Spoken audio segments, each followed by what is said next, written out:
அஸ்ஸலாமு அலைக்கும் வரஹ்மத்துல்லாஹி வபரகாத்துஹு. என்னுடைய பேர் நூர் முஹம்மத். நான் ஷார்ஜாவிலேருந்து பேசுகிறேன்.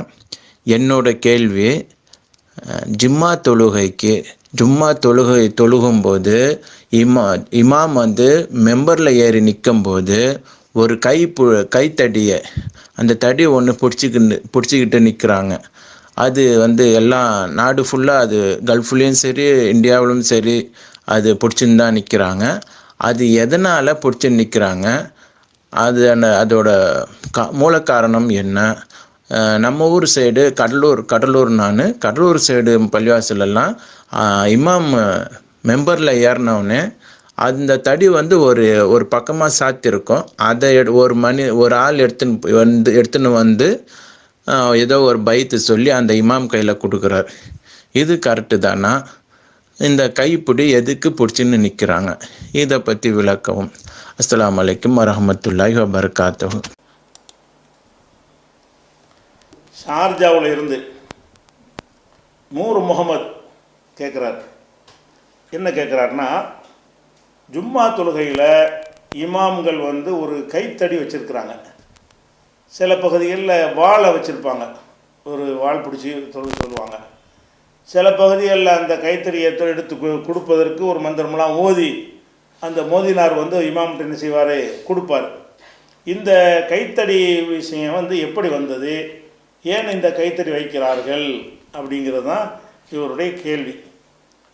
ரசூல் ஸல்லல்லாஹு அலைஹி வஸல்லம் அவர்களும் சரி, பல நபிமார்களும் சரி, எப்போதுமே அவங்க கைத்தடி வச்சுருப்பாங்க.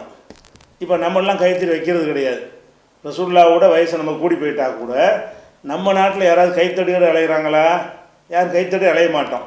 ஆனால் அந்த அரபுல என்ன செய்வாங்கன்னு கேட்டால், பாலைவனத்தில் வாழ்ந்த மக்களாக இருக்கிறதுனால கைத்தடிங்கிறது ஊண்டி எரிந்து கொள்வதற்கும், சிங்கம் புலி ஏதாவது வந்தால் தாக்குவதற்கும், பாம்புகள் அடிப்பதற்கும் எப்போதுமே கைவசமாக கைத்தடி வைத்திருப்பார்கள்.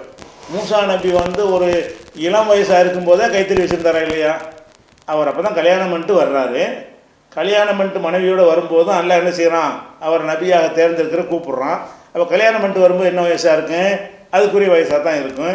அப்போ மூசா நபியை கூப்பிட்டு என்ன செய்கிறான், இன்னனி அல்லா, நான் தான் இறைவன் சொல்லிவிட்டு அல்லாஹ் கேட்குறான், மாத்தில்கே பி யமீனிக யா மூசா, மூசாவே உன் கையில் என்ன வச்சுக்கிற? வலது கையில்.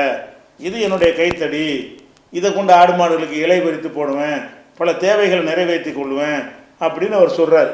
அப்போ அந்த சமூகத்தில், அந்த பண்டைய சமூகங்களில் கையில் ஒரு கைத்தடியை வைத்து கொள்வது எப்போதுமே ஒரு வடமையாக இருக்கும். திடீர்னு மயக்கம் வந்துடும், அதுக்கு ஒரு ஊண்டி கொள்வதற்காக இருக்கும்.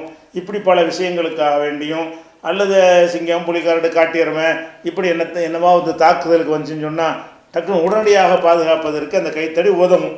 ஒரு மனுஷனை நம்ம அடிக்க வந்தால் கூட மற்ற கத்தி அருவாளை விட கைத்தடி இருந்துச்சு என்ன செய்யலாம், அதை வச்சு தற்காத்து கொள்ளலாம். இப்படி பல விஷயங்கள் அதில் இருக்கிறதுனால கைத்தடி வைத்து கொள்ளுகிற ஒரு வழக்கம் ரசூலுல்லாஹ் காலத்திலையும் அதுக்கு முந்தி பல நபிமார்கள்ட்டையும் இருந்திருக்கிறது.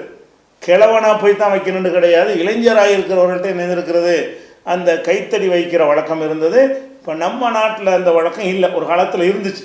பழைய காலத்தில் ஒரு 100 வருஷத்துக்கு முன்னாடிலாம் பார்த்திங்கன்னா, ஒரு பிரமுகரான ஒரு தலைவர்களாக, பஞ்சாயத்து போர்டு தலைவர் அந்த மாதிரி இருந்தாங்கன்னா, அவர் கைத்தடியோடு இருக்கிற மாதிரி ஃபோட்டோலாம் போஸ்ட் கொடுப்பாங்க, பார்ப்பீங்க. அந்த கைத்தடி ஒரு ஸ்டைலுக்கு வச்சுருப்பாங்க. அப்போ இந்த மாதிரி ஒரு கைத்தடி வைக்கிற ஒரு சமூகத்தில் ரசூல் ஸல்லல்லாஹு அலைஹி வஸல்லம் அவர்கள் பெரும்பாலும் கைத்தடியோட இருப்பாங்க. அதிகமான நேரத்தில் கைத்தடியோடு இருப்பாங்க. அந்த கைத்தடியாருக்கு உதாரணமாக உரை நிகழ்த்தும் போது கூட அவங்க என்ன செஞ்சுருக்கிறாங்கன்னு கேட்டால், இது அபூதாவுதில் வரக்கூடிய ஒரு ஹதீஸு, இதைத்தான் அவங்க ஆதாரமாக வைத்துக்கொண்டு அவங்க செய்வாங்க. என்ன அதில் வருதுன்னு கேட்டால், ஃபகாம முத்தவக்கியான் அலா ஆசா, அந்த கைத்தடியின் மீது ஊன்றி கொண்டவர்களாக நின்றார்கள்.